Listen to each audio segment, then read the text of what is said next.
In today's video, I'm going to teach you how to delete Google Drive search history. If you've been typing lots of queries in Google Drive and want a clean slate for privacy or simply to reset suggestions, this walkthrough will guide you through the official method using your Google account settings. It's quick, and the changes apply across devices where you're signed in. Start by opening your web browser and heading to the main Google homepage. Make sure you're signed in to the Google account connected to your Drive.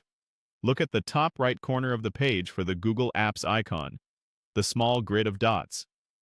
Click that grid to open the Apps menu. From the Apps menu, select Drive. This takes you straight into your Google Drive. Once Drive loads, glance again to the top right and click your profile picture or initial. A small menu will appear with account options. Choose Manage your Google account. This opens your main account hub in a new tab, where you control privacy and data settings for all Google services. Inside your account, find and click My Activity. This area shows your interaction history across Google products, and it includes your Drive search activity.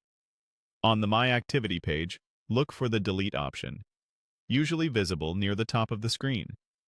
Click Delete to bring up your choices for how much activity you want to remove. You'll see options like Last Hour, Last Day, All Time, or a custom range. Pick the one that best fits what you want to clear. For example, if you just searched a few things recently, Last Hour or Last Day might be enough. If you want a complete reset, choose All Time. Keep in mind that deletions here apply to your Google activity, which includes Drive searches, so choose the time frame you're comfortable with. After choosing a time range, review the summary presented on screen. When you're ready, click Delete to confirm. Google will process your request and remove the selected activity. You'll usually see a confirmation message when it's done. Back in Drive, you may notice that previous search suggestions begin to clear out as the changes take effect. If you don't see an immediate difference, refresh your Drive tab or give it a moment. That's it. Your Google Drive search history within the time frame you selected has been deleted. You can return to My Activity anytime to repeat this process or adjust your privacy settings as your needs change.